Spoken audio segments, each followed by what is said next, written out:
नमस्कार दोस्तों, modern learning channel में आपका स्वागत है। मैं हूं बबन लाहनी। आज का हमारा वीडियो है सीबीएसई की कक्षा 10वीं का सबसे महत्वपूर्ण पाठ और सबसे रोमांचक पाठ जिसे हम कहेंगे, जिसमें एक श्रृंगार कथा है, एक प्रेमी और प्रेमिका की कथा है, जिसका नाम है ततारा वामेरो कथा। इस कहानी के लेखक है सुप्रसिद्ध कहानीकार लीलाधर मंडलोई। कहानी को जानने से पहले हम लेखक का परिचय देखेंगे। लीलाधर मंडलोई हिंदी भाषा के लेखक और कवि हैं। मुख्य रूप से इनकी पहचान एक कवि के रूप में है, हालांकि इन्होंने विविध विधाओं में लेखन कार्य किया है।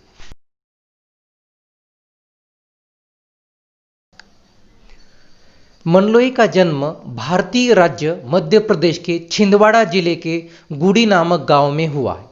मंडलोई ने भारत में बीए, बीएड अंग्रेजी में किया, पत्रकारिता में स्नातक और एमए हिंदी तक शिक्षा ग्रहण की और उसके बाद वे लंदन चले गए, जहां से प्रसारण में उच्च शिक्षा सीआरटी ग्रहण की।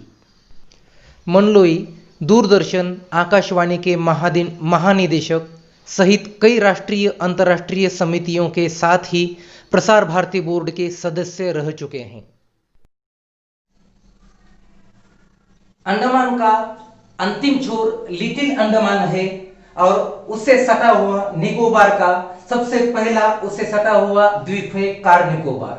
दोस्तों, कहा जाता है, निकोबारियों से सुना जाता है उनकी लोक कथाओं में कि ये दोनों द्वीप आपस में पहले जुड़े हुए थे।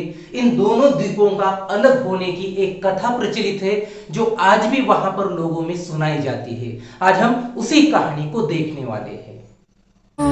एक ऐसा जहां था, जादू बस इतना था और नन्ही सी दो जान दिल से गई। सदियों पूर्व जब लिटिल अंडमान कार निकोबार से जुड़ा हुआ था, सटा हुआ था, उस समय वहां पर एक सुंदर गांव था। उस गांव का नाम था पासा। उस पासा गांव में एक सुंदर, शक्तिशाली, साहसी और लोगों की मदद करने वाला युवक रहा करता था, जिसका नाम था ततारा। भले ही हमें यह नाम सुनने के लिए थोड़ा अटपटा सा लगता होगा, लेकिन उधर ऐसे ही नाम प्रचलित होते हैं, ततारा। तो ये सुंदर, सुशील और शक्तिशाली, साहसी युवक था जो हमेशा लोगों की मदद करने के लिए तत्पर रहा करता था। जहां कहीं भी उसकी आवश्यकता होती थी वहां पर वह पहुंच जाता था। न केवल अपने गांव में बल्कि दूसरे गांव में जाकर भी वह अपनी मदद उन लोगों को किया करता था। इस तरह से उसकी प्रचिति एवं प्रसिद्धि न केवल अपने गांव में बल्कि दूर दूर तक दूसरे गांवों में भी हुई थी। वह पारंपरिक वेश परिधान किए हुए रहता था।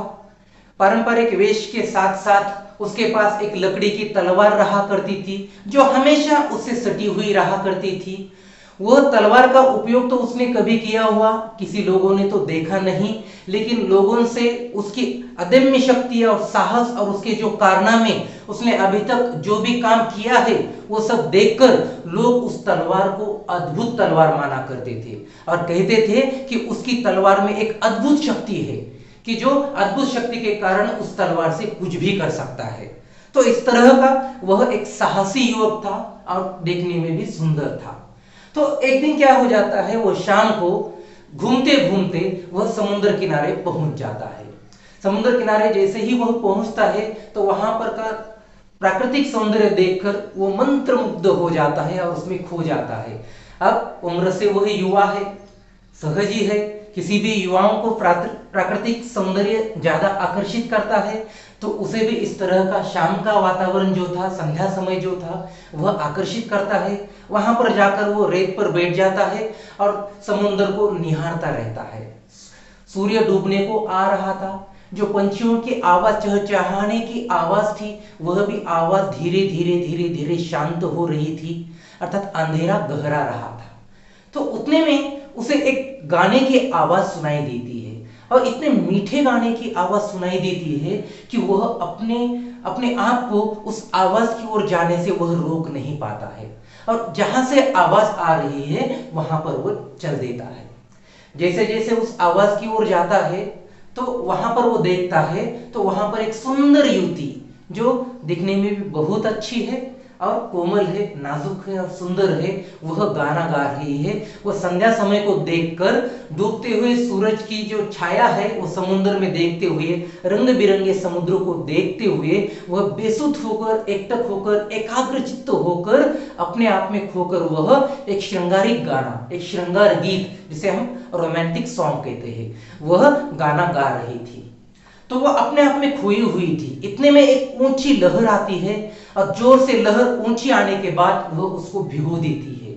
जैसे ही लहर उस युवती को भिगो देती है वह जाग जाती है अपने आप में, वो यानी कि उसे सुध आती है, वो होश में आती है और देखती है तो उसे दूर से उसे एक युवक निहार रहा है। तो वो थोड़ा सा लजा जाती है, लेकिन जैसे ही उस युवक को देखती है तो वह युवक भी सुंदर और आकर्षक था, उसे देखकर वह भी मुक्त हो जाती है। लेकिन अनजान युवक को अपने पास देखकर वो थोड़ी सी रूखा सा व्यवहार करने लगती है।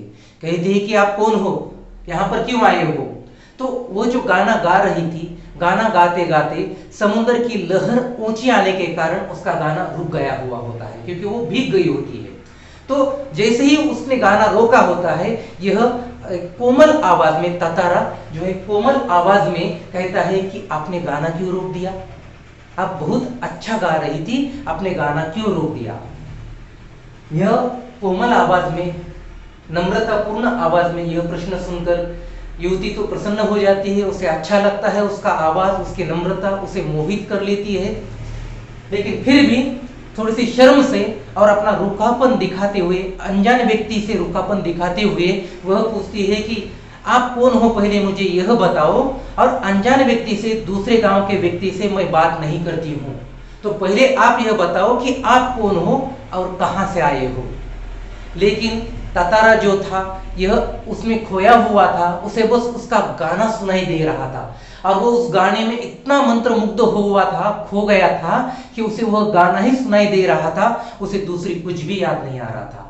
तो वो सिर्फ अपने ही रट लगाते रहा कि आप गाओ ना, आपकी आवाज बहुत मीठी है, आप बहुत मीठी आवाज में गाती हो, आपने गाना क्यों बंद कर दिया, आप गाओ ना। तो वह बाद में थोड़ी सी क्रोधित होती है कि उसे लगता है कि मैंने प्रश्न पूछा है लेकिन इसने मेरे प्रश्न का उत्तर नहीं दिया, बस ये अपने ही रट लगाए हुए है कि गाना गाओ ना, गाना गाओ ना। तो वो कहती है कि मैं क्या कह रही हूं, आपको सुनाई नहीं देता है क्या? और आपको यह भी मालूम होगा कि दूसरे गांव वाले लोगों से के प्रश्नों के उत्तर देना किसी के लिए बाध्य नहीं है, तो इस तरह से मैं उत्तर नहीं दे सकती हूं। तो मुझे मेरे प्रश्न का उत्तर दीजिए कि आप कौन हो और कहां से आए हो। लेकिन ततारा जो था वो उसे ही निहार रहा था और वो अपने आप में खोया हुआ था। फिर बार बार वह प्रश्न पूछता है कि आपने गाना क्यों रोक दिया? आप इतनी मीठी आवाज में गा रही थी, मुझे बहुत अच्छा लग रहा था, आप उस गाने को पूर्ण कीजिए। वह युवती थोड़ी सी सहम जाती है और सहमते सहमते वह थोड़ी सी शर्माती भी है, लजाती भी है, क्योंकि मन ही मन में उसे वह युवक की नम्रता, उसका भोलापन भी अच्छा लगने लगता है। लेकिन लोग लाज के कारण वह उससे बात नहीं करती है और वह फिर अपना प्रश्न दोहराती है कि मैं अनजान लोगों से बात नहीं करती हूँ और अपने गांव का, तुम्हारे भी गांव का यह नियम तुम्हें मालूम होगा कि हम दूसरे के गांव के लोगों से बात नहीं करते हैं या किसी तरह का हम संबंध स्थापित नहीं करते हैं। तो अच्छा है कि आप मुझसे बात मत करो, आप मुझे कुछ मत पूछो, बस मेरे प्रश्न का आप उत्तर दीजिए। लेकिन वह जो है अपनी ही रट लगाए हुए रहता है। इस पर वह युवती वहां से चले जाने के लिए तैयार होती है। तो जैसे ही वहां से निकलने के लिए लगती है वह युवती, तो फिर यह थोड़ा इसे ततारा को थोड़ा सा होश आने लगता है और वह जाग जाता है, अरे ये तो जा रही है, अब इसे तो रोक कर रखना तो जरूरी है। फिर वह इस तरह से उसका रास्ता रोक देता है और इस तरह से झुककर वह नम्रता से कहता है कि माफ कीजिए, मैं अपनी सुध-बुध खो बैठा था। आप इतनी सुंदर आकर्षक आवाज में मीठा गाना गा रही थी कि बस मैं अपनी सुध-बुध ही खो बैठा, मुझे कुछ भी समझ में नहीं आया। तो इस तरह का गाना मैंने इससे पहले कभी नहीं सुना था, पहली बार मैंने इतनी मीठी आवाज में, मधुर आवाज में इतना अच्छा गाना सुना है, तो मैं अपने सुध खो बैठा था। तो कृपया मुझे माफ कर दीजिए और मुझे आपका नाम बता दीजिए। तो वह जाते जाते जो है अपना नाम बता देती है, वह वामीरो। तो उसका नाम वामीरो था। तो वह नाम बता देती है। तो वो नाम सुनकर अच्छा लगता है उसे, और वह भी अपना नाम बता देता है कि मैं हूँ ततारा। तो इस तरह से वह भी अपना नाम बता देता है। तो युवती उस नाम को सुनती है और वह भागकर अपने गांव की ओर जाने लगती है। उसका गांव का नाम था लपाती और ततारा के गांव का नाम है पांसा। तो इस तरह से दोनों अलग अलग गांव के हैं। तो वह अपने गांव की ओर जाने लगती है। जैसे ही वो गांव की ओर जाने लगती है, फिर ये जाते जाते दूर से प्रश्न पूछता है कि क्या तुम रोज यहाँ पर आती हो, कल भी आओगे क्या? तो वो कहती है कि नहीं, शायद मैं कभी नहीं आऊंगी। क्योंकि वो ऐसी बातें होती है कि युवती या पहले ही सच्चाई दूसरों को नहीं बताती है, तो वो झूठ कहती है कि मैं यहाँ पर रोज नहीं आती हूँ, शायद मैं अब कभी नहीं आऊंगी, और वहां से वह चली जाती है। लेकिन मन ही मन में ततारा सोचने लगता है कि अब मुझे इसे नियमित मिलना होगा, मुझे कल भी इसे मिलना होगा, और वो वहां से चला जाता है। युवती वामेरो भी वहां से चली जाती है। लेकिन जैसे ही वह घर पर जाते हैं, वामेरो घर पर जाती है, वह दरवाजा बंद कर देती है, और जैसे ही दरवाजा थप से बंद कर देती है, उसकी सांसें थोड़ी सी गहराने लगती है, दिल की धड़कनें बढ़ने लगती है, और उसे वह वामेरो ततारा का चेहरा दिखाई देता है। उसने ततारा के बारे में बहुत सी कथाएं सुनी थी कि वो बहुत ही साहसी है, शक्तिशाली है और लोगों की मदद करता है। लेकिन उसका यह रूप जो नम्रता से बात करता है, उसकी जो नजाकत थी, वो आज उसने पहली बार देखी थी। मतलब इतना नम्र, इतना शालीन, इतना सभ्य, मतलब जो वह अपने मन में सपने संजोए हुए थी कि मुझे चाहने वाला, मेरा प्रेमी, मेरे सपनों का राजकुमार कैसा होना चाहिए, वो जो मन में सपने संजोने लगी थी, ठीक इसी सपने की तरह ये उसका राजकुमार था ततारा। तो उसके मन ही मन में उसे अच्छा लगने लगता है। लेकिन उसके मन में फिर प्रश्न आता है कि ये दूसरे गांव का है, और हमारे यहाँ पर दूसरे गांव के लोगों से संबंध स्थापित नहीं किया जा सकता है, या वैवाहिक संबंध नहीं हुआ करते हैं।